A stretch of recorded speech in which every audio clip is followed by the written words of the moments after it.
স্বপ্নকে আগলে ধরে বাঁচতে শিখুন, সুন্দর ভবিষ্যৎ গড়ে তুলুন। যদি আল্লাহ পাক চায়, আপনার এই স্বপ্নই কিন্তু আপনাকে অনেক দূর পৌঁছে দেওয়ার জন্য সাহায্য করবে। হ্যালো ব্রিয়ান, আসসালামু আলাইকুম। আবারও চলে আসলাম আপনাদের মাঝে নতুন দিনে নতুন আরেকটা লাইফস্টাইলের ডেইলি ব্লগ নিয়ে।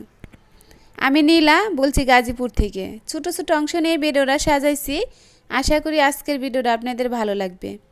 যে যেখান থেকে বসে আমার ভিডিও দেখতেছেন, আল্লাহর অশেষ রহমতে আশা করি সবাই সুস্থ আছেন, ভালো আছেন। আলহামদুলিল্লাহ, আমরাও বেশ ভালো আছি। তো এখানে মানে ওর বাবা ওকে টাকা দিয়ে গেছিলো 400, সেই টাকাটা ব্যাংকে ফেলে নিল।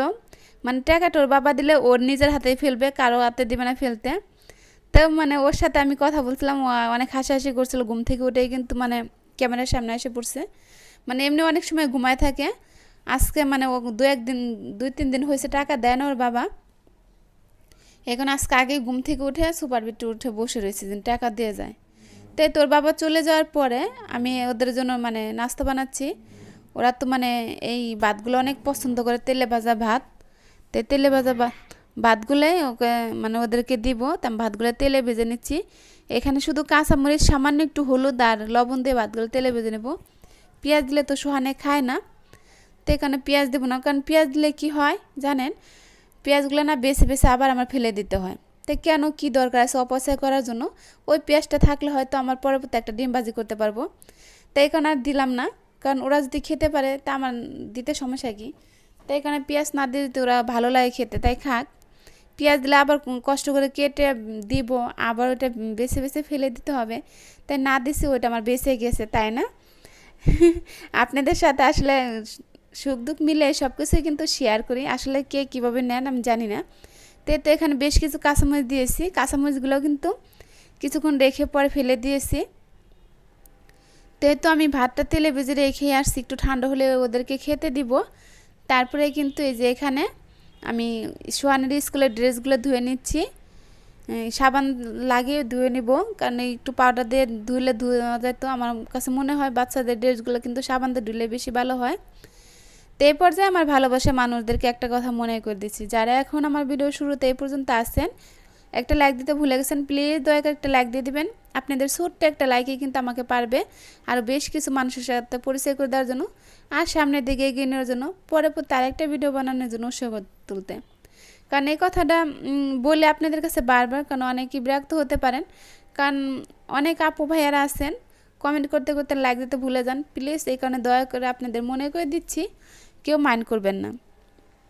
তা আমি এই যে কাপড়গুলো ধুয়ে নিয়েছি, মানে সাবান বলছি প্যান আর স্কুলের যে ড্রেসটা সেগুলো আমি সাবান দিয়ে ধুয়ে নিব।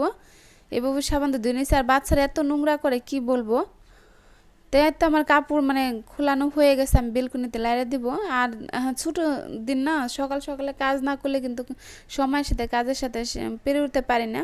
আর আমার বেলকুনিতে তো আপনাদের সাথে শেয়ার করছি 9টা বাজলে আর কোনো রোদ থাকে না। তা আমি যে কাপড়গুলো ধুয়ে দিয়ে এসেছি, আর ওদের কিন্তু এখন আমি নাস্তাটা দিয়ে দিয়েছি, ওরা বসে খাচ্ছে। আর এই যে টিভিটা কিন্তু অনেক দিন ধরে দেওয়া হচ্ছে না। সোহানি এবার পরীক্ষা খারাপ কারণে কিন্তু টিভিটা বন্ধ রয়েছে। তা আজকে বলতেছি যে আম্মু আমাকে একটু টিভিটা দাও, বেশিক্ষণ দেখবো না, আধা ঘন্টা দেখবো। অনেক রিকোয়েস্ট করার পরে কিন্তু টিভিটা দেখছি। তো ওদের সাথে বসে আমিও একটু মানে আপনাদের সাথে শেয়ার করলাম। মাঝে মধ্যে কিন্তু আমরাও কিন্তু বাচ্চাদেরকে একটু সময় দিই, আসলে ক্যামেরা একটু বন্দি করা হয় না। তো মানে ওরা দেখতেছে, ওদের সাথে আমিও একটু দেখছিলাম। আমার কাছে ভীষণ ভালো লাগে এই মানে গল্পগুলা। তো ওগুলা দিয়ে তারপরে কিন্তু এই যে আমি ভাতটা তেলে ভেজে নিয়েছি। এখানে বেশ কিছু ভাত পড়ছে। তো এটা আমি একটু চুলাটা হালকা মুছে নিব, কারণ লগের কাজ লগে না করলে কিন্তু এটা পরে করা হয় না। তো বেশি ময়লা হয় না। সকালে রান্না করছি তখন মানে মুছেছি, পরে রান্না করতে সোহানে বাবার ভাতটা দিয়েই দিয়েছি। আপনাদের সাথে শেয়ার করি, মানে ওদের যে ভাতটা তেলে ভেজে দিয়েছি সেটাই শেয়ার করছি। তাই আমি চুলাটা একটু মুছে নিচ্ছি। এভাবে না নিত্যদিনের কাজ কিন্তু করাই লাগে। আর কি হয়, চুলাটা না মুছলে না পিঁপড়াগুলো কোথায় থেকে আসে, অনেক বড় বড় একটা পিঁপড়া, ডলা দিলেও মরে না। ছোটো ছোটো পিঁপড়াও আছে, বড় পিঁপড়া আছে। এই পিঁপড়া এত বাসার উপরে মানে কোথায় থেকে আসে, যদি আপনারা জেনে থাকেন বলবেন তো। আর কি ব্যবহার করলে পিঁপড়া মরবে বুঝি না। তাই চুলাটা আমার পরিষ্কার করা হয়ে গিয়েছে। এই তো আমি আবার জায়গার জিনিস জায়গায় রেখে দিলাম। আর যে ওরা যে খাবারগুলো খেয়ে নিয়েছে ওদের প্লেট বাসনগুলো এই পর্যায়ে ধুয়ে নিব। মানে দুই ছেলের মগ আলাদা আলাদা, কেউ মগে কেউ পানি খাবে না, কি যে একটা ঝামেলা কি বলবো। তো আমি প্লেটগুলো মেজে নিচ্ছি। আর এই পর্যায়ে আমার প্রিয় মানুষদের সাথে কিছু শেয়ার করি, কারণ আমরা কিন্তু এই জগতে যারা আসছি সবাই কিন্তু একটা স্বপ্ন আশা নিয়ে আসছি।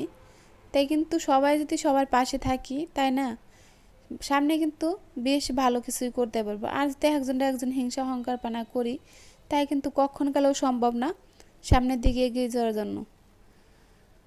তাই প্লিজ দয়া করে আপনারা সবাই সবার পাশে থাকবেন। আমরা কিন্তু এখানে মানে যারা আসছি তারা কিন্তু একটা স্বপ্ন নিয়ে আসছি, তা আশা করি সবার স্বপ্নটাই যেন পূরণ হয়। একজনের হাতে একজন হাত রেখে যদি সবাই চলতে পারি, তাই কিন্তু অনেকটা এগিয়ে যাওয়া যাবে। তাই তো এখানে আমি প্লেট বাসনগুলো ধুয়ে রেখে দিচ্ছি। আসলে এখানে অনেক জাতের প্লেট আছে, যেন সবসময় নিত্যদিনে যে ব্যবহার করা হয় সেইগুলা। আর এই যে আসছি বিকালে রান্না করার জন্য, আজকে একটু আগে রান্নাটা বসিয়ে দিয়েছি, মানে আসরের নামাজের আগেই বসিয়ে দিয়েছি, কারণ রান্না শেষ করে এক জায়গায় যাব। তা কোথায় যাব অবশ্য তো আপনাদের সাথে শেয়ার করব, কারণ আপনারা তো আমার পরিবারের মেম্বার, আপনাদের সাথে শেয়ার না করতে হবে না। আর আপনারা অনেকে বলতে পারেন যে লাল শাকটা আপুটা বেশি খায়, কারণ লাল শাক কেন খায় জানেন? আমার শরীরে অনেকটা রক্ত শূন্যতা আছে, কারণ এই লাল শাকটা খাইলে হয় কি শরীরে অনেক রক্ত পূরণ হয়। তাই এখানে কিন্তু আমার পরের ভিডিওতে দেখবেন যে লাল শাকগুলো আমার বেশি আনা হয়, কারণ যেটি খেলে যদি একটু উপকার হয়, যদি মেডিসিন না খায় চলে, তো এটি খাওয়ার চেষ্টা করি আমি সবসময়। মেডিসিন টাকা দিয়ে কিনতে খেতে হবে, আর এটা খেলে শরীরে রক্ত হবে, আবার এমনিও ভিটামিন আছে, সব দিক দিয়ে কিন্তু উপকার আছে লাল শাকে। তাই তো এখানে লাল শাকটা আমি অন্য পাশের চুলায় বসিয়ে দিলাম। আর এখানে ছোটো মাছ রান্না করব। ছোটো মাছ রান্না করার জন্য এখানে আমি মানে পেঁয়াজটা একটু ভেজে নিচ্ছি। অনেক আপুদের ভিডিওতে দেখি সুন্দর করে ছোটো মাছ মাখিয়ে রান্না করে, আমার কাছে মনে হয় কি মাখিয়ে যদি রান্না করি না, যে তেলের যে একটা কাঁচা গন্ধ, এটা আমার কাছে ভালো লাগে না। যে মশলাটা একবার মাখিয়ে তেলটাও তো মাখিয়ে বসায় না, পরে আমার কাছে কাঁচা তেলে একটা মানে গন্ধ করে, এই কারণে কি আমি খেতে পারি না। আমার কাছে মনে হয় যে এইভাবে আমি বসালে ভালো লাগে। তো এখানে আদা রসুন মানে সব মশলা দিয়ে কষিয়ে নিয়েছি। তারপরে যে আলু কুচি আর একটা টমেটো কেটে দিয়ে দিয়েছি, মানে আলুটা বেশ কিছুক্ষণ কষিয়ে নিয়েছি, তারপর কিন্তু টমেটো দিয়েছি। এভাবে ছোটো মাছ রান্না করলে আমার কাছে ভালো লাগে। সোহানের বাবা খায়, মাখায় রান্না করলে আমার ভালো লাগে না, সোহান বাবাও খায় না, এই কারণে কখনো মাখায় রান্না করি না। তাই শাকটা আমি তেলে দেওয়ার জন্য রসুন ছেঁচে নিচ্ছি। রসুন ছেঁচে তারপরে কিন্তু শাকটা তেলে দেব। আমি রসুনটা ছেঁচে দিলে ওইটার ফ্লেভারটা খুব সুন্দর একটা আসে, আর কুচি করে দিলে ওইটা একটা কেমন তেমন ফ্লেভার আসে না। তাই তো রসুনটা আমার ছেঁচে নেওয়া হয়ে গেছে। আর এখানে তরকারিতে আমি ঝোলের জন্য পানি দিয়ে দিয়েছি। আর এই পর্যায়ে আমি ছোটো মাছগুলো দিয়ে দিব। আমি সবসময় এবার ছোটো মাছ রান্না করি, এবার দিলে মাছগুলো আস্তাও থাকে, আবার তরকারিটা অনেক সুন্দর একটা ফ্লেভার আসে। যারা রান্না করে না খাইছেন অবশ্যই রান্না করে খেয়ে দেখবেন, ভালো লাগবে। তো মাছটা দিয়ে দিলাম। আর এখানে আমার শাকটাও হয়ে গিয়েছে, আমি তেলে দিয়ে নিয়েছি। শাকটা এখন একটা পাত্রে ঢেলে নেব।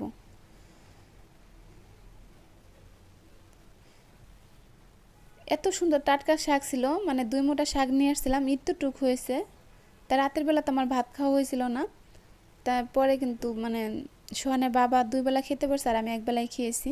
আর এখানে একটু পাতলা ডাল রান্না করে নিয়েছি, আপনাদের সাথে শেয়ার করা হয় নাই। তো ডালটা আমার অলরেডি হয়ে গেছে, নামানোর আগে কিছু ধনেপাতা দিলাম। আজ অল্প করে রান্না করেছি, কারণ বাচ্চারা ডাল খেতে চায় না, সোহানের বাবা আর আমি খাবো, এখানে একটু রান্না করেছি। তাই ডালটা আমার হয়ে গেছে, ডালটা নামিয়ে নিব। তো ডালটা আমি নামিয়ে নিলাম। আর এই যে ছোটো মাছ রান্নাটা আমার হয়ে গেছে, এখানে আমি বেশ কিছু ধনেপাতা দিয়েছি। এখন তো ধনেপাতা পুরো সিজন, এখন যদি ধনেপাতা না খাই তা কখন খাবো?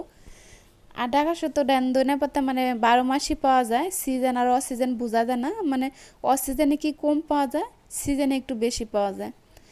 তো রান্না শেষ করে পরে সোহান আর আমি ডক্টরের কাছে গেছিলাম, হোমিওপ্যাথি ডক্টরের কাছে।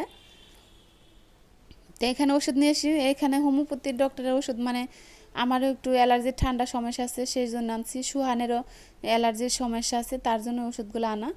তো ওষুধ আনার সময় ওই দোকানের পাশে মানে ওই ওষুধের দোকানের পাশেই পিঠা বানাচ্ছিল। তো সোহান বলছে আম্মু এখান থেকে তেলে পিঠে নিয়ে চলো। তো এখান থেকে পিঠা নিয়ে আসলাম। তো পিঠা দেখাতে দেখাতে আজকে এখান থেকে বিদায় নিব। দেখাবেন নতুন কোনো ভিডিওতে। সে পর্যন্ত আপনারা ভালো থাকুন, সুস্থ থাকুন। দেখাবেন নতুন ভিডিওতে। আসসালামু আলাইকুম।